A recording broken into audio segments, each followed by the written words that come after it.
Lanjut, azannya udah selesai. Jadi tadi sampai jadi menanti ya orang India.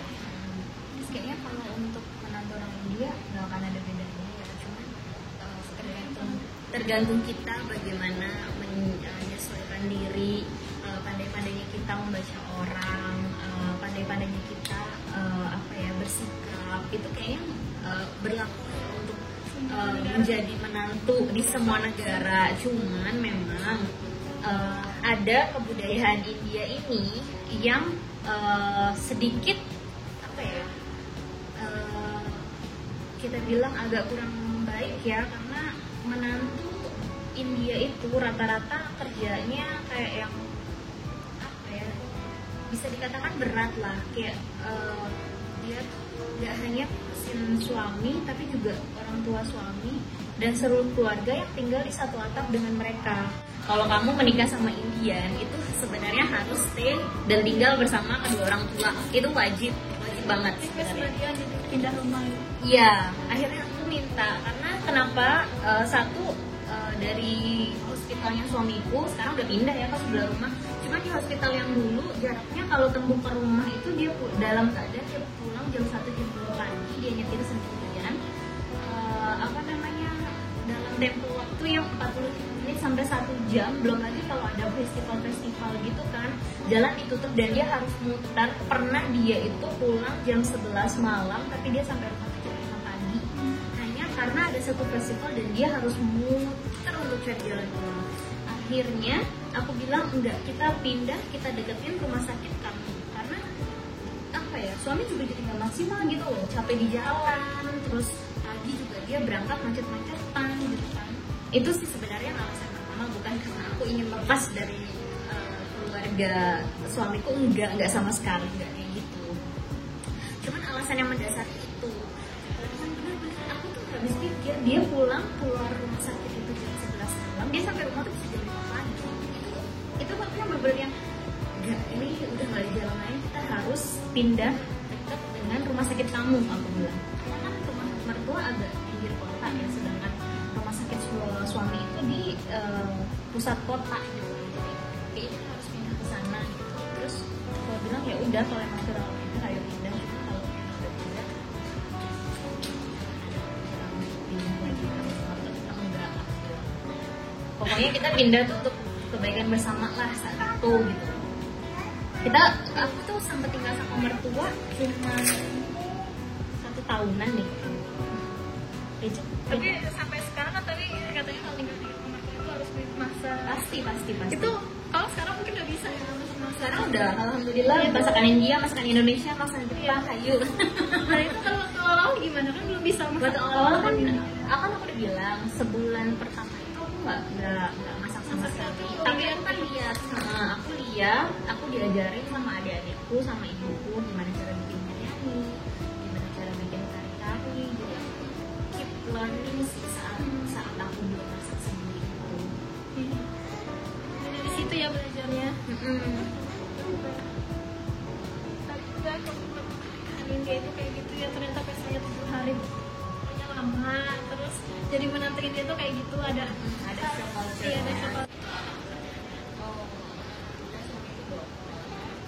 Saat ini kita punya rumah sakit klinik lah ya, klinik kita pribadi, private, terus juga ada beberapa bisnis, sama suamiku ada satu organisasi, alhamdulillah lumayan besar sehingga itu sama juga sebenarnya itu punya pengaruh saat itu yang mengurus dan menjalankan ya, suamiku dan kakaknya.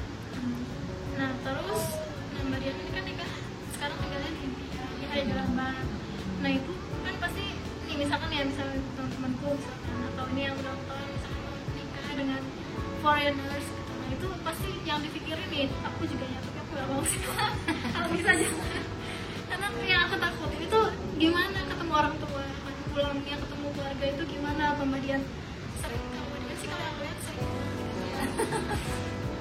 nggak bisa jauh dari makanan Indonesia ya. Nah gitu Mbak Dian juga sering pulang kan. Nah itu pasti yang ditakutin.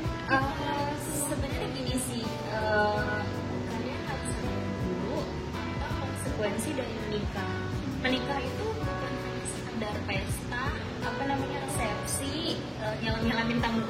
terus kelar, enggak. Itu tuh benar-benar awal dari segalanya. Maksudnya gini, kamu siap nggak untuk berbagi segala-galanya dengan satu orang, dan hanya satu orang itu yang kamu tidur sama dia, kamu bangun ada dia, kamu masak, kamu nyuci, kamu nyetrika itu buat dia gitu loh.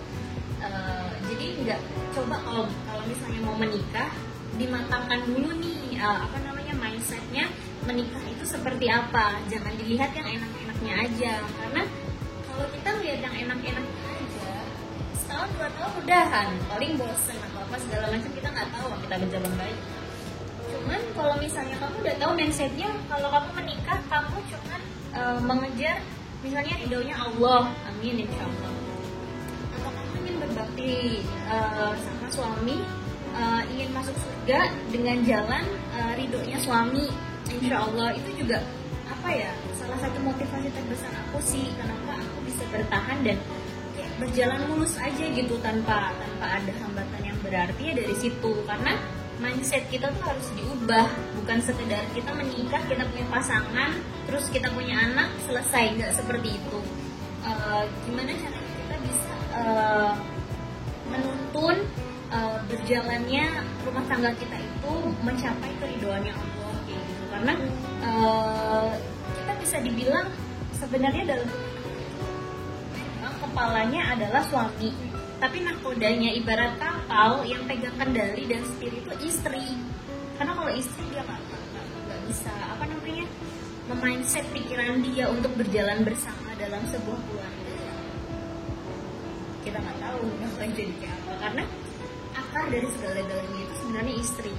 Suami bisa betah di rumah karena istri masak enak, atau dia pintar bersihkan rumah, atau dia suka bercanda, kemudian anak bisa pandai, bisa cerdas, itu karena ibunya selalu seperti mendampingi, bermain atau mengajarkan hal-hal yang baik. Itu semuanya yang pegang kendali pasti istri. Jadi itu sih tipsnya kalau misalnya mau menikah. Sebenarnya nggak ada acuan harus sama orang Indonesia atau sama orang ini, enggak. Dari segala negara, dari segala macam suku itu sebenarnya sama aja, tergantung bagaimana kita menyikapi dan pandai mencermati apa yang harus kita lakukan. Belajar banyak banget tentang pernikahan dari Amin, insyaallah. Ya, tinggal dipraktekin. Bener ya, Harus harus dipraktekin loh. Ngobrol banyak, sering ngobrol banyak sama dia, tentang pernikahan juga banyak yang bisa diambil. Nah, ini untuk yang terakhir, apa pesan Dahlia untuk para WNI yang mau menikah dengan Pokoknya satu, kalian harus tahu bener-bener ya sebetulnya. Jangan cuma kenal lewat media sosial, terus istilahnya cinta buta, terus kalian langsung mau aja, entah itu disuruh kirimkan uang atau kalian datang ke negara asal pria atau asal wanita. Itu hati-hati. Cara tahu mereka itu serius sama kita, yang pasti sebagaimana mereka melibatkan kita untuk tahu kehidupan lebih dalam. Itu sih. Pokoknya kalau misalnya dia kayak coba aja kamu untuk tahu kehidupan lebih dalam, itu biasanya mereka serius. Terus dia mau nggak nyamperin kamu jauh-jauh untuk ke Indonesia. Itu biasanya kita lihat dari situ, dari niatnya dia, dari kesungguhannya dia, dari situ. Karena kalau kamu lihat, kalau kamu nggak tahu dua ini belum mantap, lebih baik jangan. Karena hidup di luar Indonesia itu berbeda dengan Indonesia, kayak gitu sih.